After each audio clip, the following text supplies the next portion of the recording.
Imagine this. You are stretched out on a straw-filled mattress inside a drafty stone cottage in Yorkshire, England, during the winter of 1347 AD. The wind slips through cracks in the wooden beams, and every breath you take hangs in the frozen air like a faint cloud. Beside you, your husband's rough, calloused hand reaches for yours under a scratchy wool blanket. The moment is tender, but it doesn't last. A harsh, wet cough from your mother-in-law, lying barely 3 feet away on her own bedding, cuts through the silence. A few steps farther, your 2 young children toss and turn restlessly in their shared bed, and in the corner, the family's pregnant sow, the animal that will help keep everyone fed come spring, snorts softly from its small pen. This is what intimacy looked like in the medieval world.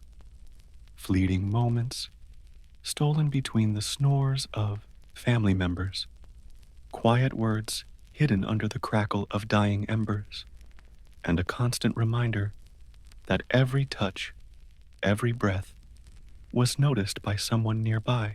Privacy, in the way we think of it now, simply did not exist. The very idea would have been as strange to a 14th century peasant as the thought of flying to the moon. Before we step deeper into these forgotten stories of hardship and survival, a quick note. If you enjoy uncovering the hidden sides of history, make sure to hit that like button and subscribe for more, and let me know in the comments where you're tuning in from. I'm always amazed that we can explore these ancient worlds together while sitting in different corners of today's globe, linked by curiosity about the past. The single-room home you're imagining could shelter 8 or even 10 people, often spanning 3 generations. Your husband's elderly father would claim the warmest spot closest to the hearth, his aching joints demanding heat. An unmarried brother might sleep on the floor near the door, ready to guard the household if danger approached.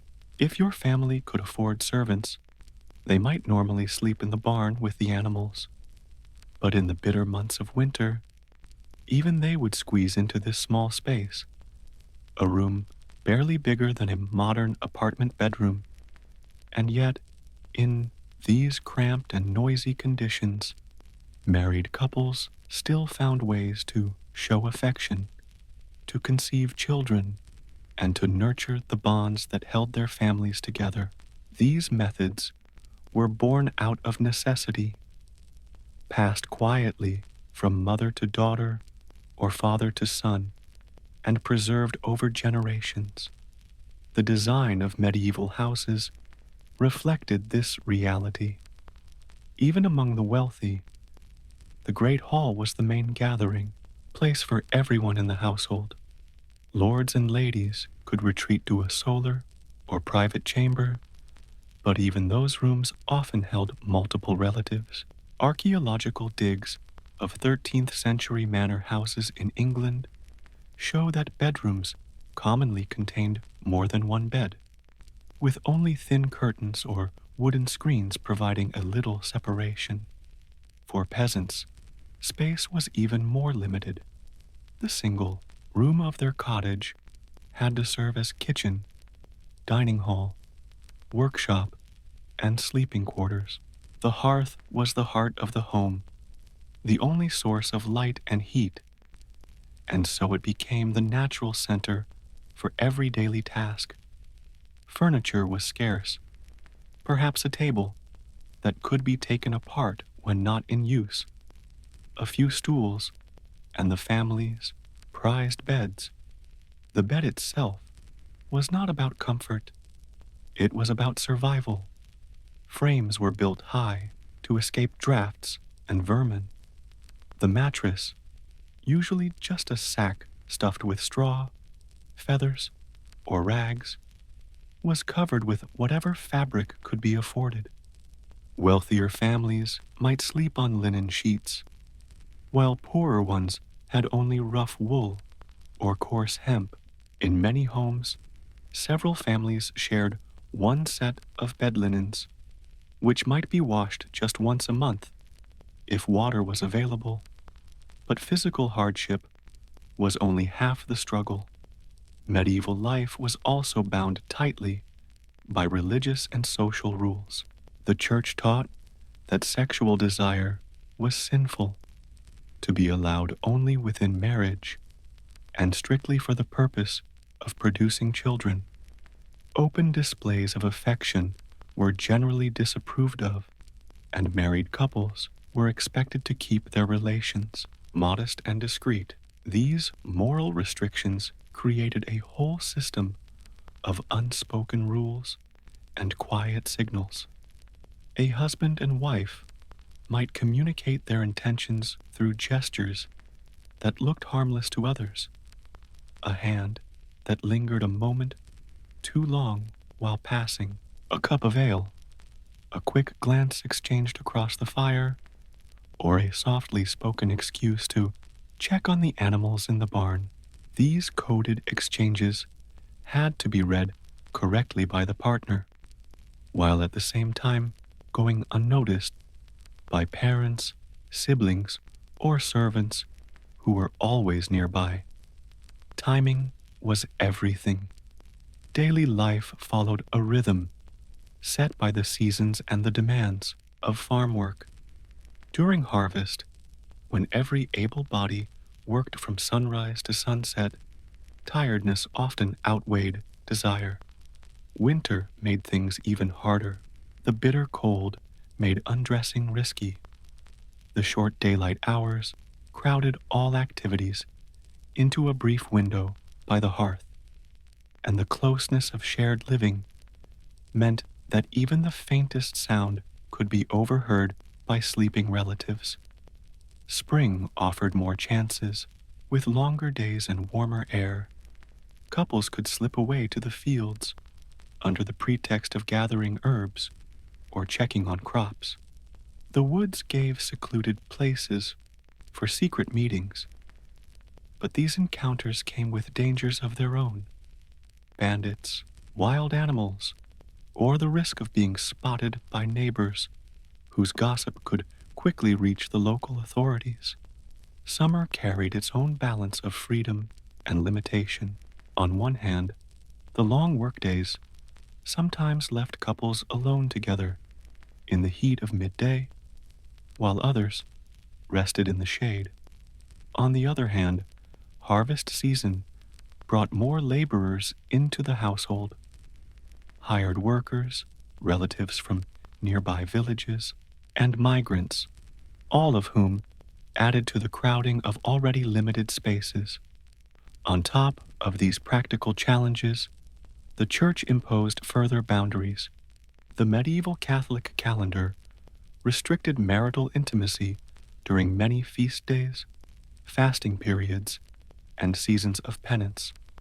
Advent, Lent, and the weeks around major holy festivals were times when couples were expected to abstain.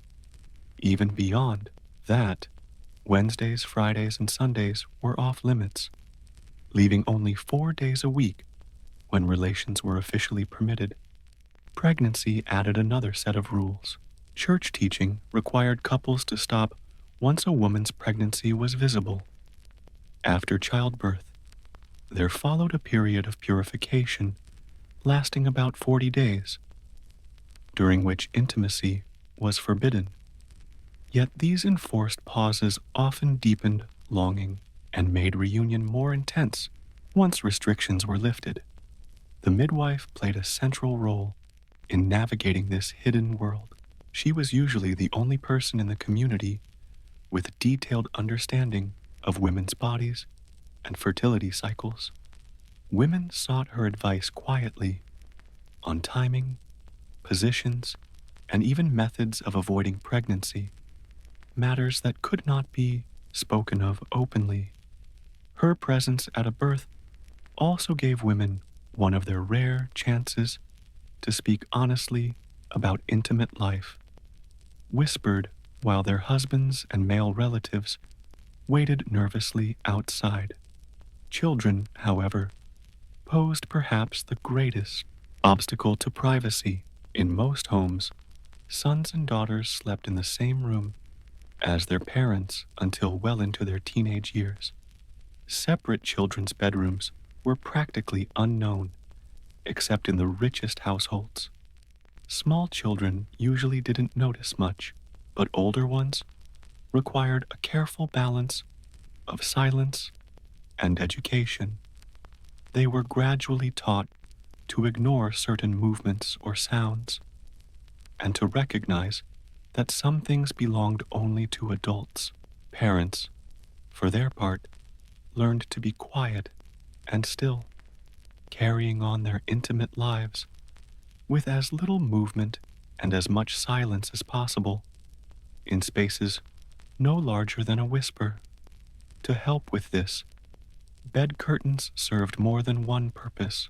Beyond providing warmth, they offered at least a degree of privacy. Thin fabric barriers that could create a small world within the crowded room.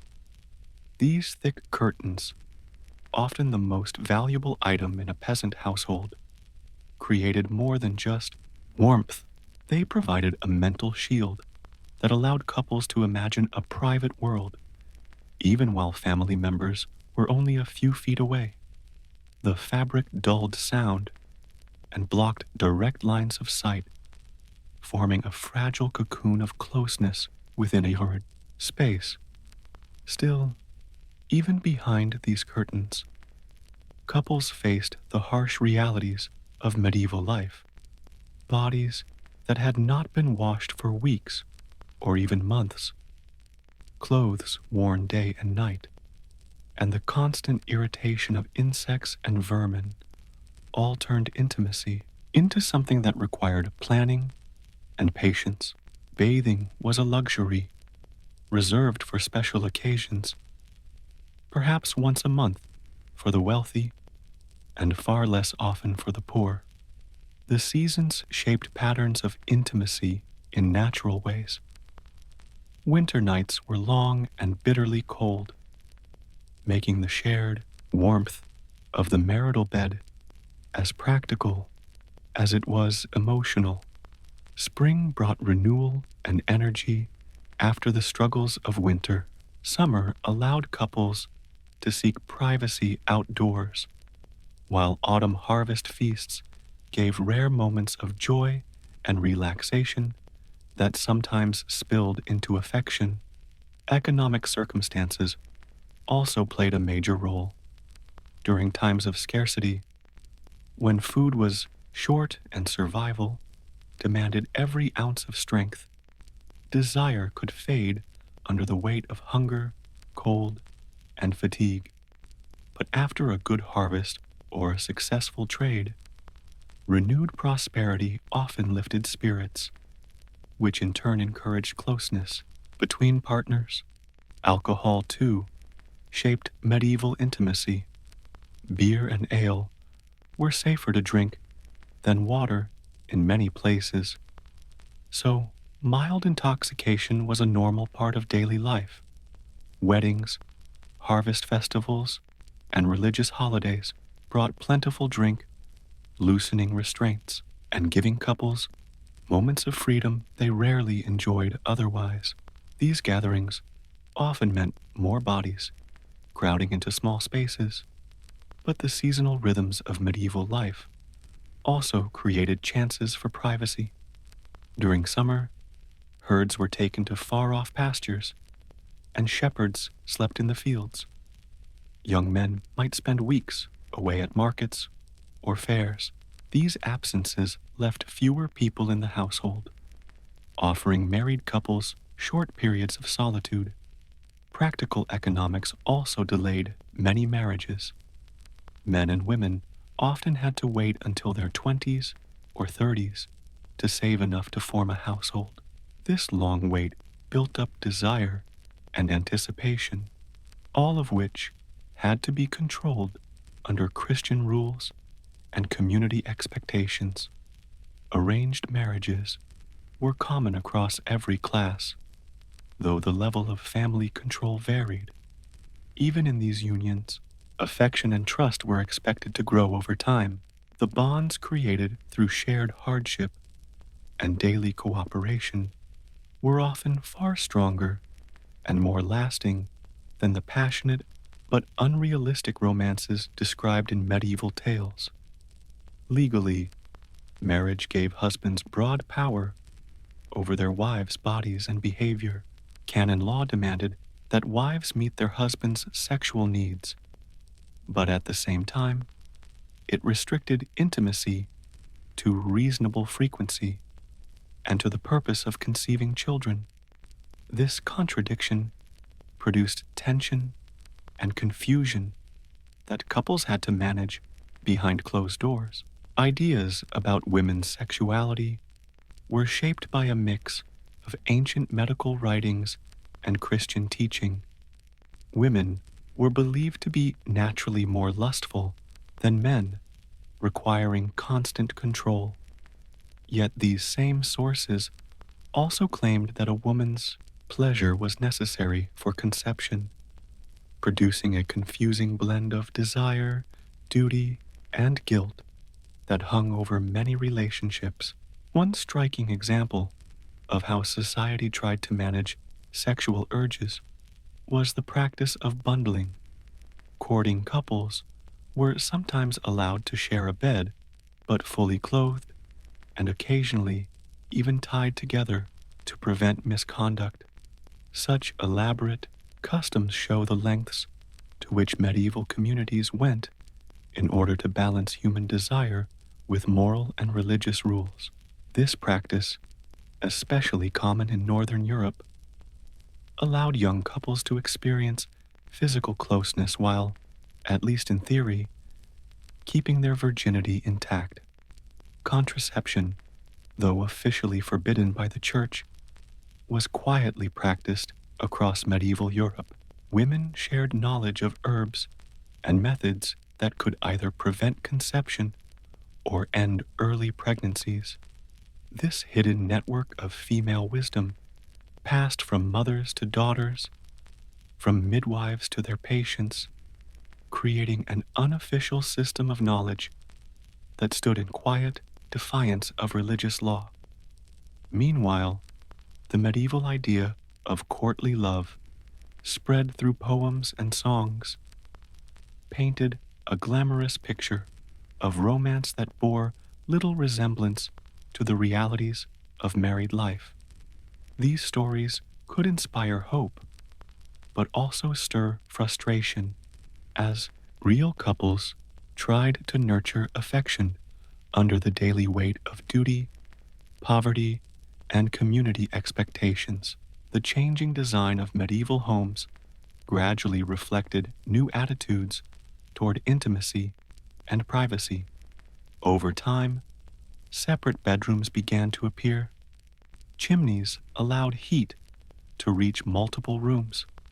Glass in windows brought both light and the possibility of shutting out the outside world. Yet these improvements came slowly and were usually reserved for the wealthy, unfolding over centuries rather than years. The Black Death of 1347-1351 AD reshaped family life in dramatic ways. With so many dead, survivors often inherited more land, space, and resources than before. The emotional toll of mass mortality also shifted perspectives. Pleasure and closeness became ways of pushing back against despair, as people clung to comfort and connection in the shadow of death. Religious reform movements added another layer of tension. Mystical branches of Christianity emphasized spiritual marriage and celibacy, proposing relationships built on companionship rather than physical intimacy. Some couples even tried to live as spiritual siblings, giving up sexual relations while still maintaining a household and emotional bond. Urban households organized around the guild system brought their own challenges. A master craftsman, his wife, apprentices, and journeymen often lived and worked under the same roof. This created not only a hierarchy of labor, but also a complex web of emotional needs and boundaries. The master's wife, in particular, often had to guide and care for young men living far from home, supporting them without crossing the lines of propriety, while also protecting her own marriage. Daily life itself shaped intimacy in ways that are hard to imagine today. Without clocks, time was marked by the sun, church bells, and the natural cycle of work and rest. This fluid rhythm sometimes allowed for unplanned moments of closeness, but it also made it nearly impossible to carefully schedule private encounters. Music and storytelling also played a crucial role in building bonds. In a world without books or recorded entertainment, couples shared songs, poems, and tales as ways of expressing affection. The rich tradition of ballads gave people words for feelings they might never otherwise have spoken aloud. Even the kitchen could become a center of intimacy. With its central hearth and communal cooking duties, it required teamwork, preparing meals side by side, sharing tastes, and solving the daily puzzle of feeding a crowded household built a quiet language of gestures and coordination that often carried into private life. Finally, the act of going to bed was itself a carefully staged event. Everyone had their place. The order of who lay down first, the arranging of blankets, the careful tending of the fire before the room went dark. Within this structured routine, married couples had to search for small windows of closeness, moments hidden in the rhythm of the household, where they could connect without disturbing the fragile balance of family life. Hospitality in the medieval world carried heavy obligations. Families were expected to welcome travelers and guests into their homes, often for long stays. These visitors squeezed into already crowded living spaces, making it even harder for married couples to find privacy. At times, the duty to host outsiders outweighed the couple's own needs, putting strain on their relationship. Seasonal festivals, harvest gatherings, religious holidays, and community events marking births, marriages, or deaths offered rare chances to relax social rules. Dancing, drinking, and ritualized courtship gave couples moments to show affection more openly than they could in everyday life. Marriage itself was seen as a sacred sacrament, not only a physical bond, but also a spiritual one. This belief gave couples a shared language to describe their relationship in terms that went beyond attraction, allowing them to frame intimacy as part of a higher purpose and to strengthen their emotional ties. Pilgrimages provided another unusual opportunity. Journeys to holy sites often lasted weeks or even months, giving couples a freedom from constant family and community oversight that was impossible at home. Facing hardships on the road and sharing spiritual experiences together often deepened marital bonds. The way medieval law handled domestic violence and marital rape reveals the complexities of power within marriage. While wives were expected to obey their husbands, there were limits to acceptable behavior. Communities often monitored these boundaries, pressuring couples to maintain the appearance of harmony, even if reality was more troubled. Mental health also shaped intimacy in unseen ways. What we now identify as depression, anxiety, or trauma was attributed to imbalances in the body's humors or to spiritual causes. Couples facing these struggles had no modern therapies or medicine to rely on, and they had to manage the effects within their marriages as best they could. Extended family life added further layers. A wife's dealings with her mother-in-law, a husband's obligations to siblings, and the presence of unmarried relatives all shaped daily interactions between spouses. The widespread practice of fosterage, sending children to be raised in other households, introduced still more complications. Parents balanced their need for closeness with the sacrifices required for their children's education, status, and future, often at the cost of separation. Because marriage was an economic institution as much as a personal one, couples lived within a web of property, inheritance, and family duty. Their private lives were rarely separate from the expectations of their kin and the standards of their community. Even basic understandings of the human body influenced how intimacy was experienced. Without modern privacy, daily functions were often communal. Bathing was shared or public, and standards of modesty were very different from today. All of this shaped how couples related to one another physically. Spiritual relationships also had influence. Godparents and other religiously defined bonds created extended networks of responsibility, giving outsiders a legitimate say in the lives of married couples. The practice of rough music, public shaming ceremonies organized by the community, punished couples who defied social norms, ensuring that even the most private parts of marriage remained subject to outside judgment. Finally, the church's religious calendar structured intimate life, just as it structured work and worship. Specific seasons encouraged abstinence, while others were considered more suitable for marital relations. Couples lived according to this shifting balance, negotiating their personal desires within the spiritual rhythms that defined the medieval year. Medieval ideas about conception and pregnancy shaped intimacy in ways that combined limited medical knowledge with strong religious belief. Many thought a mother's thoughts and experiences could directly affect her unborn child. This belief placed heavy emotional pressure on pregnant women and their husbands. Among the wealthy, the use of wet nurses brought its own complications. Sending an infant to be nursed by someone else was often motivated by the desire for a quicker return to marital relations.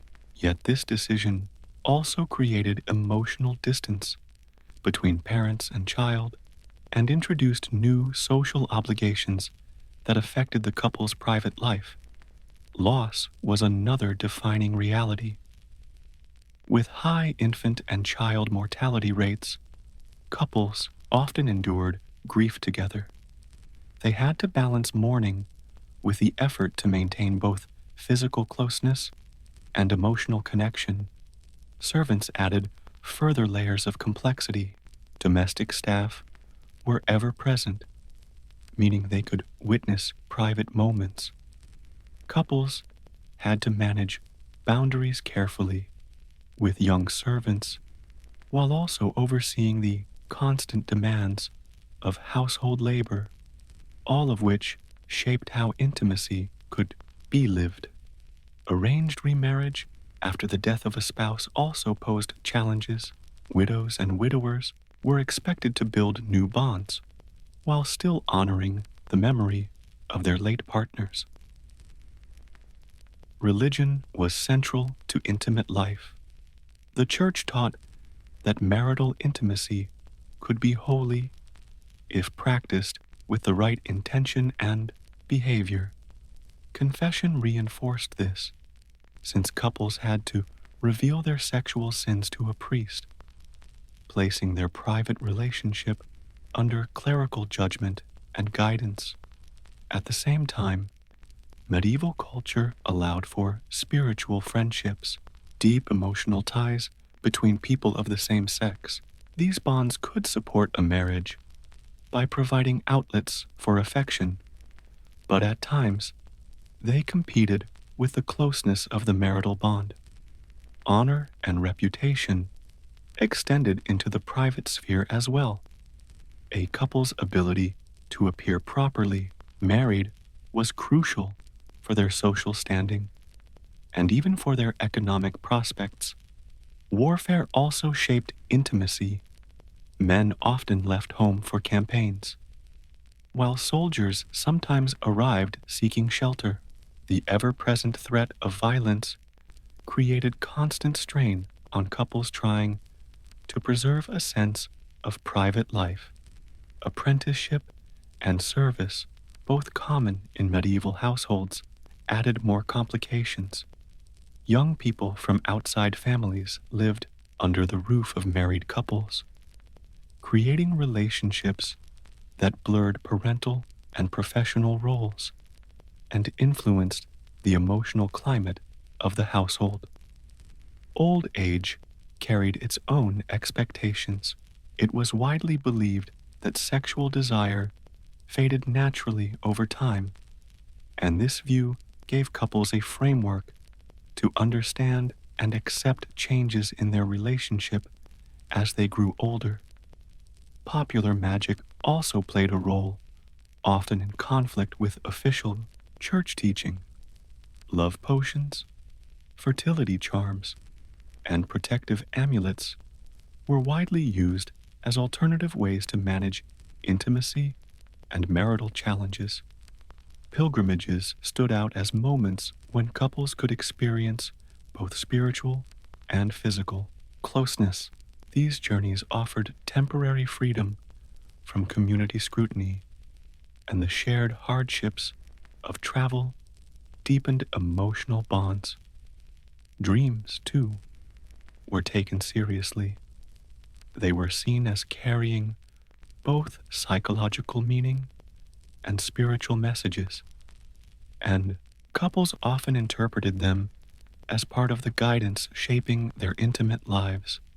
Dreams were seen as powerful guides in medieval life. People believed they could reveal God's will or expose demonic temptation, giving couples private experiences an added layer of meaning. Seasonal festivals offered some of the only chances for married couples to express their affection openly.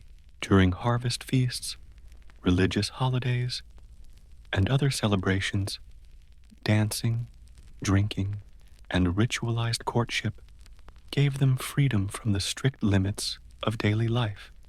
Marriage itself was grounded in economics as much as emotion. The practices of dowry and bride price tied property and resources directly to intimate relationships. These exchanges created practical obligations alongside the personal bond of marriage. Midwives played a vital role beyond childbirth. They often acted as trusted advisors, offering guidance on contraception, sexual practices, and even ways to preserve harmony between spouses. Religion and health were thought to be inseparable. People believed sexual behavior could affect not only the body, but also the soul. So couples weighed physical closeness against both medical and spiritual concerns. Privacy was hard to come by. Communal sleeping arrangements meant that beds were often shared with children, relatives, or servants. Couples had to develop subtle ways of communicating and finding time for themselves without attracting attention. Ideas about female sexuality were shaped by both medical ignorance and theology. Women were often seen as more lustful than men, creating contradictory expectations that husbands and wives had to manage in their daily lives. Community opinion mattered deeply. Gossip and constant surveillance meant that marriages were never truly private. Reputation and social standing depended on a couple appearing to meet accepted standards of behavior. Some communities practiced trial marriages, allowing couples to live together before a formal wedding. These arrangements could last for years and gave partners a socially acceptable way to develop an intimate bond before officially marrying. The rhythm of agricultural life also shaped intimacy. Hard work during harvest, the slower pace of winter, and the renewal of spring influenced how couples related to one another through the year. Conception and pregnancy were poorly understood. One widespread belief held that female pleasure was necessary for conception, which created unique pressures and opportunities in marital relations.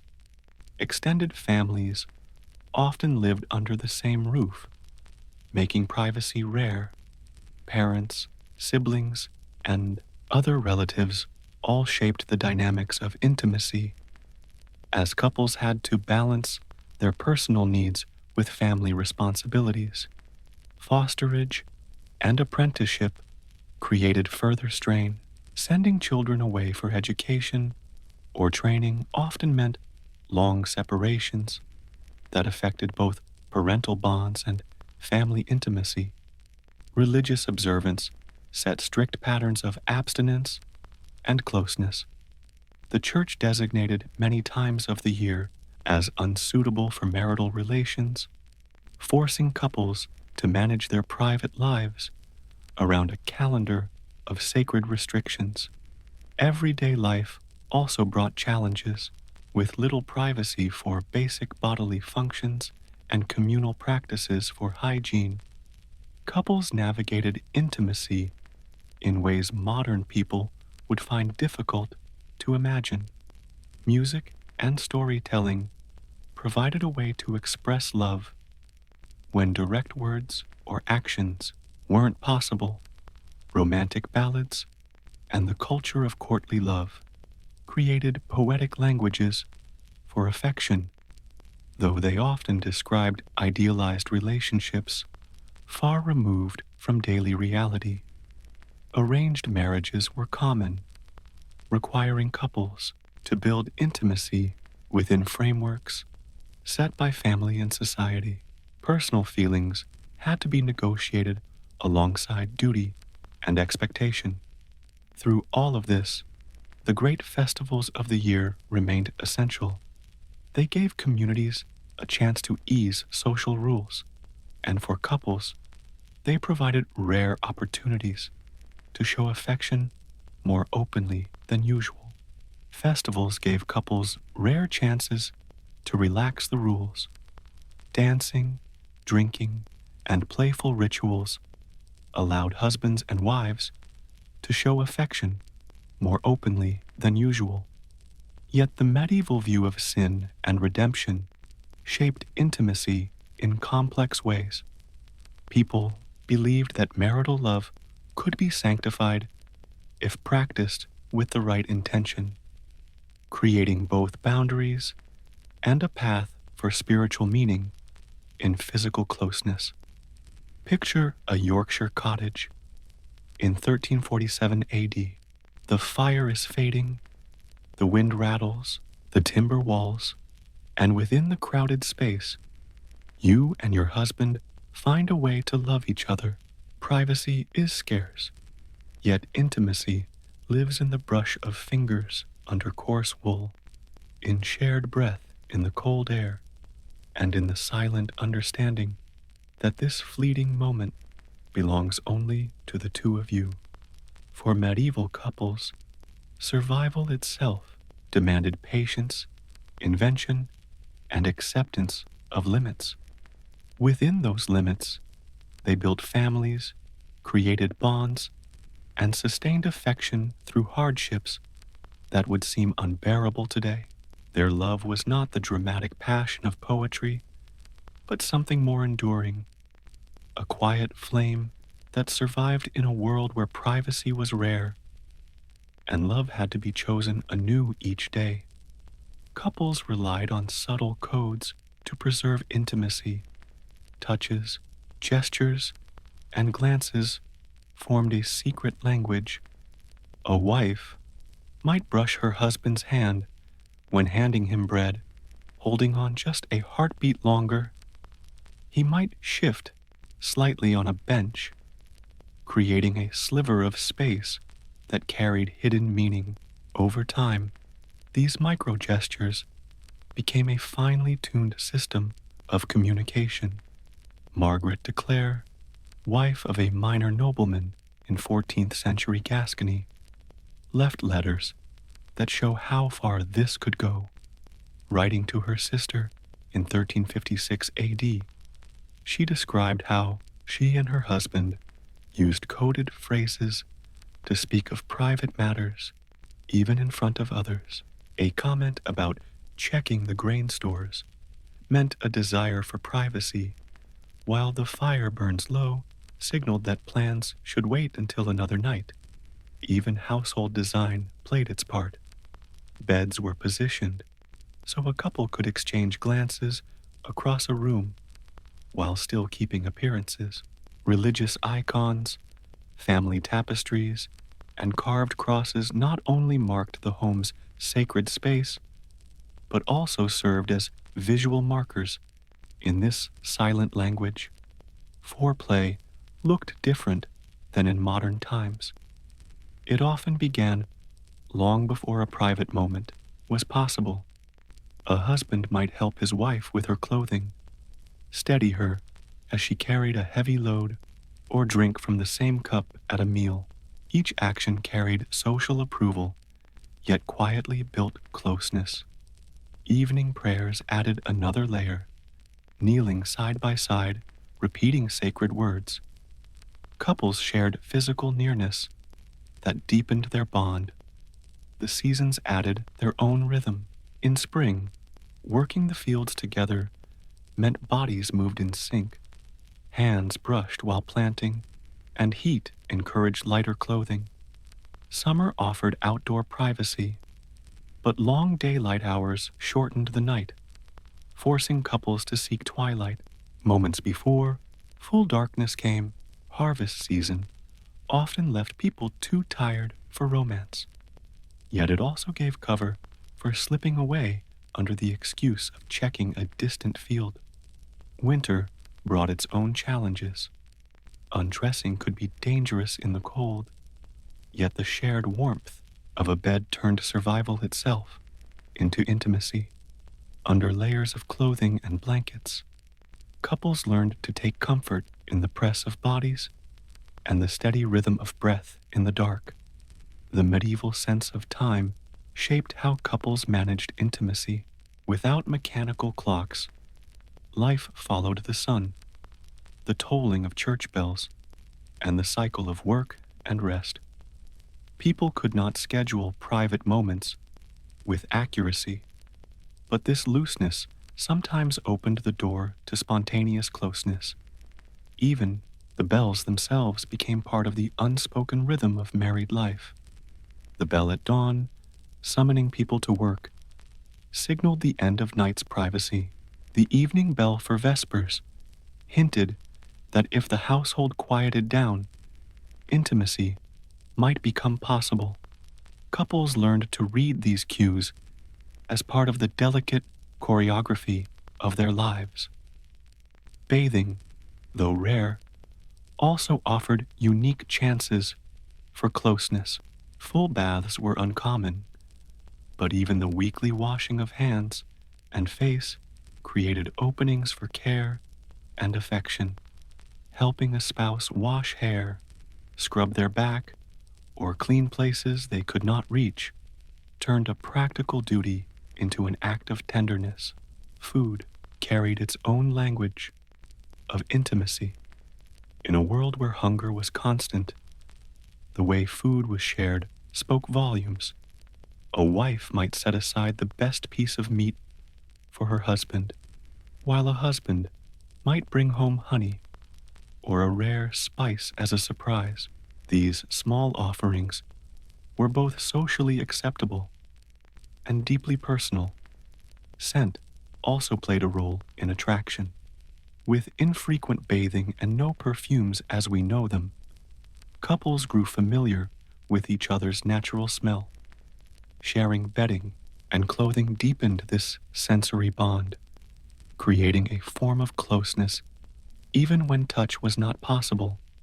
Touch itself extended far beyond the sexual, grooming each other, picking lice from hair, tending wounds, or rubbing on herbal salves, all created moments of physical care that were essential to survival, but also quietly intimate. Even when such acts took place in front of others, they carried private meaning for the couple. Beliefs about fertility shaped these relationships as well, since it was thought that conception required a woman's pleasure. Husbands were encouraged to ensure their wives' satisfaction.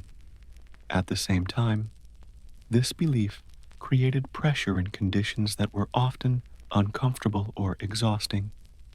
Timing, intimacy around the woman's menstrual cycle added further complications. Despite the church's ban, methods of contraception were known and shared quietly.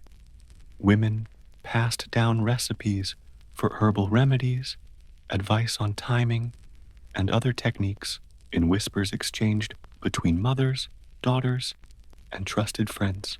These hidden networks gave couples at least some control over their reproductive lives, even under religious restrictions. Dreams were another source of intimacy. People believed they revealed God's will, the devil's temptations, or hidden desires of the heart. Couples often shared their dreams with one another, finding in them a space for emotional closeness that daily life rarely allowed. Storytelling also built intimacy. Reciting religious parables, family tales, or love ballads gave couples a way to reveal values, worries, and hopes that they might have struggled to say directly. These shared stories became part of the fabric of their relationship, carrying meaning across long winters and hard years. Hearing a partner's voice in the dark, even while lying among sleeping relatives, created a kind of intimacy rooted in sound. These whispered exchanges carried a depth of privacy and closeness that could not be achieved in daylight. Pilgrimage gave married couples another unique space for intimacy. Traveling to holy sites often took weeks or even months, offering couples a rare escape from constant family and community supervision. On the road, they shared hunger, thirst, danger, exhaustion, and nights under the open sky. These hardships forged bonds of trust and mutual dependence that deepened their connection. The physical toll of travel created new ways to show care, treating sore feet, rationing food and water, or tending to illness gave couples the chance to serve one another in ways that daily life at home would rarely allow. Beyond this, the journey itself carried spiritual meaning. Pilgrimage was seen as both penance and purification, so couples often felt that their renewed closeness had God's blessing. Reaching the holy site was a cause for joy that was sometimes celebrated through physical intimacy. Marriage in the medieval world was not only a legal or social contract, but also a sacrament. Intimacy was believed to carry spiritual weight as well as physical pleasure. Marital love was seen as a reflection of divine love, giving couples language and meaning beyond desire alone. Many couples sought spiritual guidance from priests or advisors. These conversations, sometimes held with husband and wife separately, helped provide a shared vocabulary for understanding the sacred side of marriage. But the idea of the body as a temple of the Holy Spirit also brought challenges. Intimacy was expected to be reverent and respectful, yet couples often wrestled with the tension between sacred duty and earthly pleasure. Confession added another layer, because sexual sins had to be revealed to a priest. Married life fell under clerical oversight. This scrutiny created pressure, but also gave couples the chance to receive guidance and forgiveness when they struggled with desire or temptation. Spiritual friendships, deep emotional bonds, often formed between people of the same sex, added complexity to household life. These relationships provided intellectual and spiritual fulfillment, but sometimes created tension or jealousy within marriages. Couples had to navigate these dynamics carefully to maintain harmony and avoid scandal. Religious calendars also shaped marital life. Advent, Lent, and other sacred seasons were periods when intimacy was forbidden, forcing couples to find ways of staying emotionally close, even when physical closeness was off limits. Finally, suffering itself was viewed as a path to spiritual growth.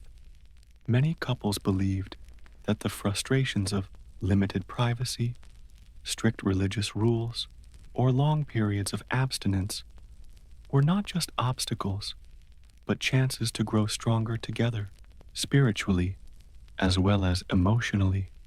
Medieval mysticism offered alternative ways of thinking about intimacy that sometimes challenged the standard view of marriage.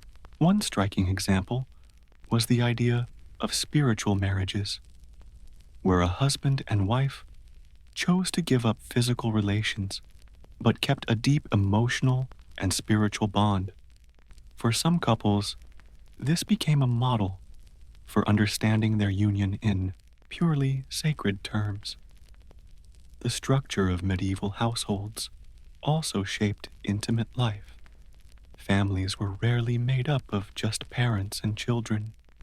Grandparents, siblings, and other relatives often lived under the same roof. This constant presence created complex webs of obligation and affection, forcing couples to balance private desires with family duties and expectations. Fosterage added another layer of complexity. It was common for children to be sent to other households for training or education. While often driven by social or economic needs, this practice also gave couples periods of freedom, allowing them to reconnect without the constant demands of child rearing. Seasonal rhythms created further shifts in family life, moving livestock to summer pastures, long trips for trade, or seasonal work in distant fields often changed the makeup of the household. Couples learned to anticipate these cycles, using them as rare chances for privacy and closeness. Hospitality was another central part of medieval culture.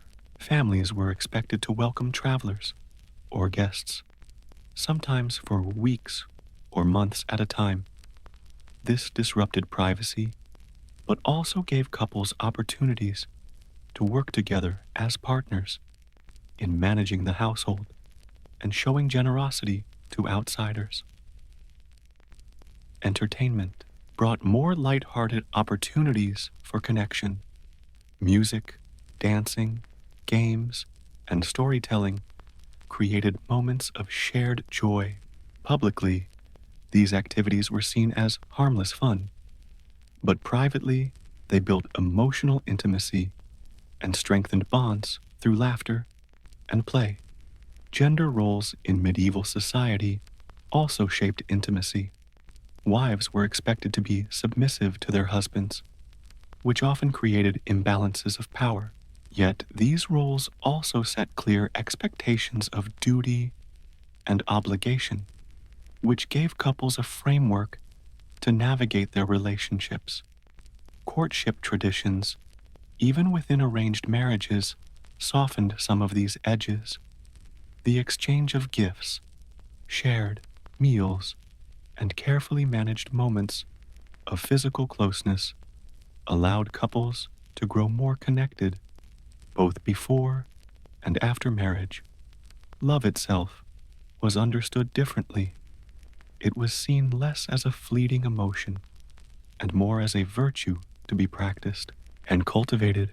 This belief encouraged couples to strengthen their bond intentionally, even when circumstances made spontaneous expressions of affection difficult.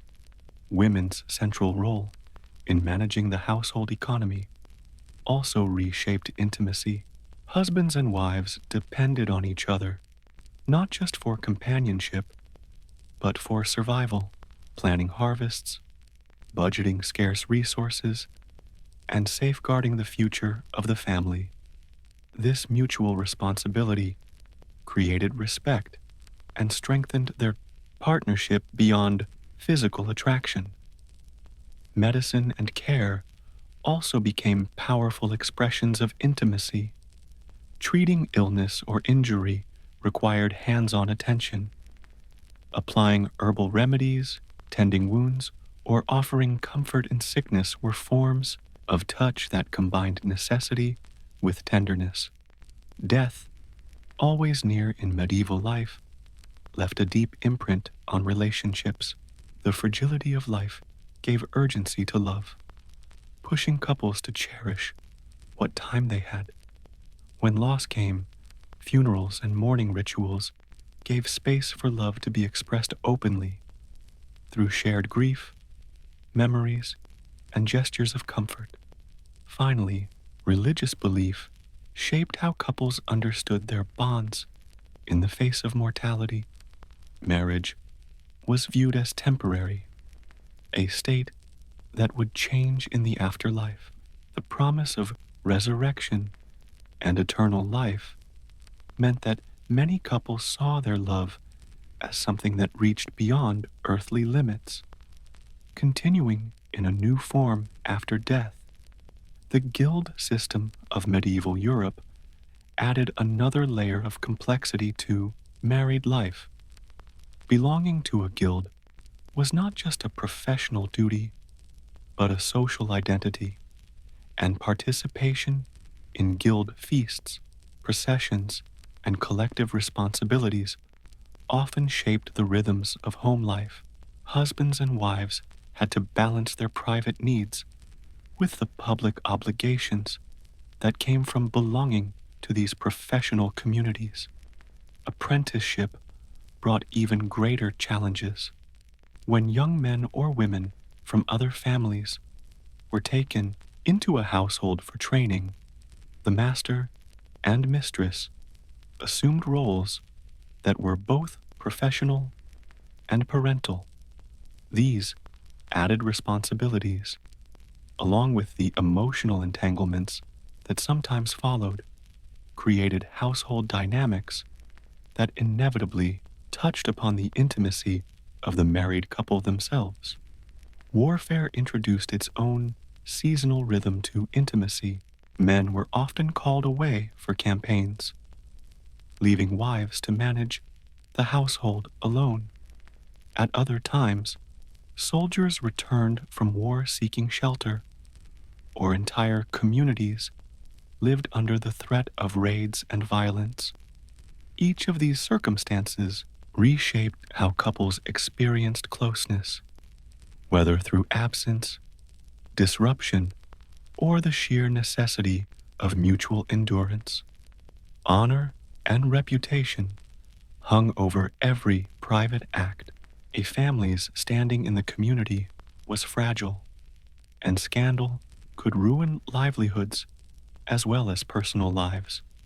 Couples, therefore, lived under constant pressure to conform to communal standards, even as they sought to maintain bonds of affection and desire behind closed doors.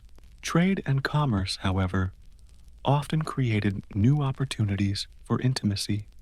Many couples worked side by side in shops, market stalls, and trading ventures. Their roles as economic partners strengthened the emotional partnerships that sustained them.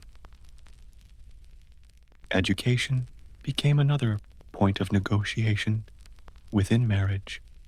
Investing in children's training or schooling meant financial sacrifice, decisions about tutors, and long-term planning, all requiring husband and wife to act together for the sake of the family's future. Law added still more structure. Marriage contracts, property agreements, and rules on annulment or divorce formalized obligations and rights, binding couples within a legal framework that both protected and constrained their intimate relationship. The weight of taxation pressed hard on households, demanding joint planning to meet obligations like tithes, levies, and rents. Social mobility offered hope to some, and couples often approached their relationship as a partnership in ambition, pursuing advancement through advantageous ties, prudent marriages for children, or successful business ventures. Technology, too, entered into intimacy. Tools for farming, devices for household management, and innovations in craft and trade required cooperation and adaptability, drawing couples together in shared problem-solving.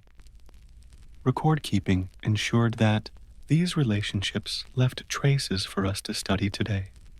Marriage contracts, dowry agreements, property transfers, and even personal letters provide glimpses into how couples managed love, duty, and survival. Festivals gave them brief reprieve from daily pressures.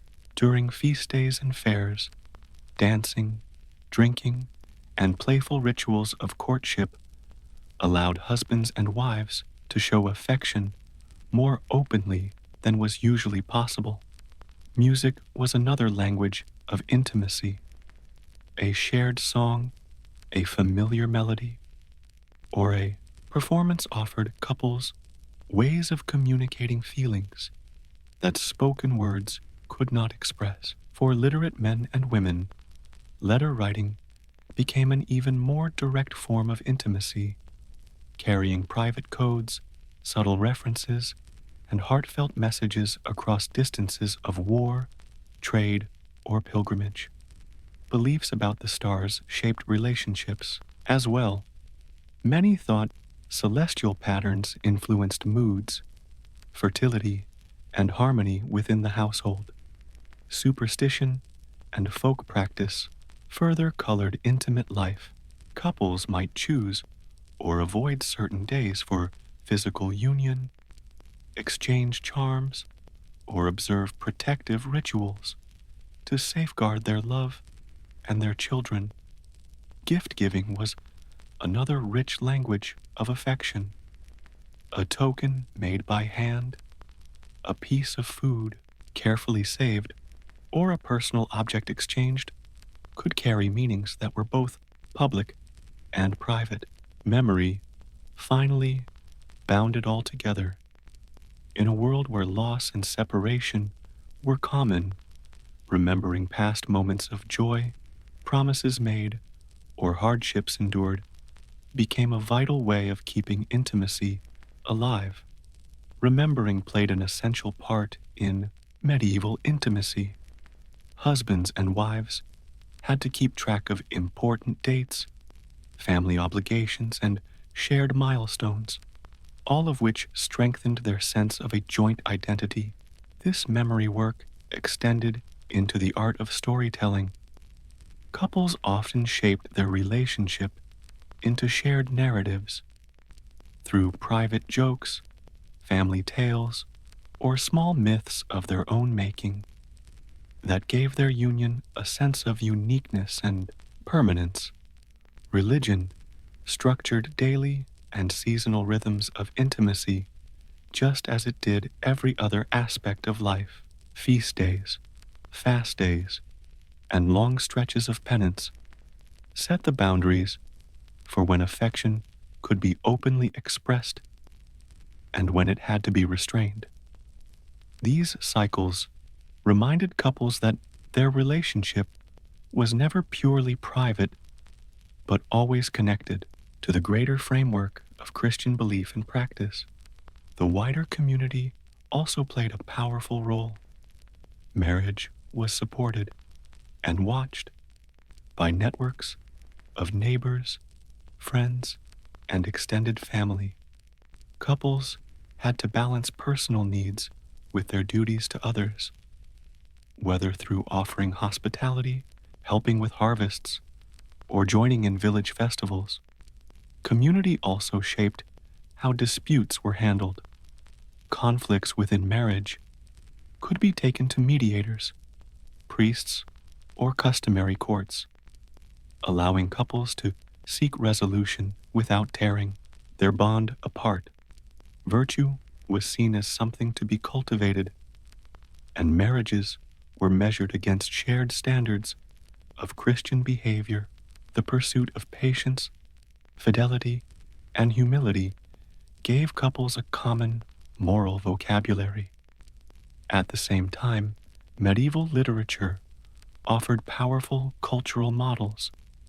Stories of courtly love, poetic praise of devotion, and tales of passion struggling against duty all gave men and women frameworks for interpreting their own intimate experiences. Pilgrimage was one of the few occasions when couples could step outside the normal limits of community life.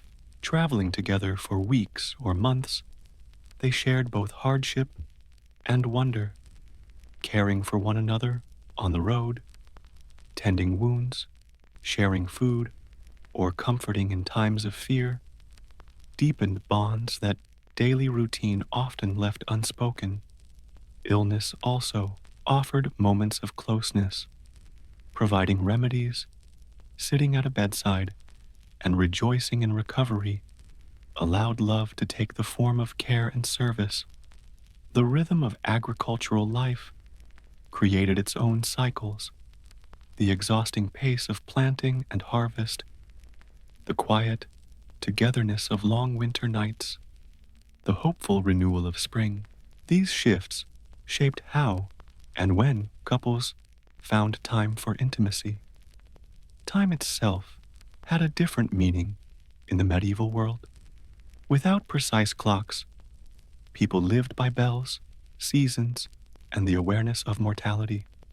This made intimacy more spontaneous, but also more precious. Couples knew that life was short and uncertain, and this knowledge added urgency to moments of affection, while also giving them hope of reunion beyond death. Hospitality placed couples in a visible role as partners, welcoming guests, offering food and drink, and maintaining a harmonious household showed unity in action, even if privacy was sacrificed. Weather, too, dictated much of married life. Storms, harsh winters, or abundant summers all shaped mood, survival, and opportunities for closeness. Animals were woven into this fabric as well. Caring for oxen, horses, sheep, or even household pets demanded cooperation, patience, and tenderness. These shared responsibilities allowed couples to practice care together, strengthening both their household and their relationship. Craft and artistry gave medieval couples many ways to work side by side, whether shaping household items, repairing tools, or practicing specialized techniques. The tasks of daily life allowed husbands and wives to blend necessity with creativity. These shared projects not only kept the home running, but also deepened the sense of partnership. Beauty, too, had its place in married life. The enjoyment of music, the pleasure of fine decoration, and the pride taken in artistic achievement gave couples a chance to connect on levels beyond survival. Appreciating beauty together turned ordinary life into something more meaningful, adding richness to their shared experience.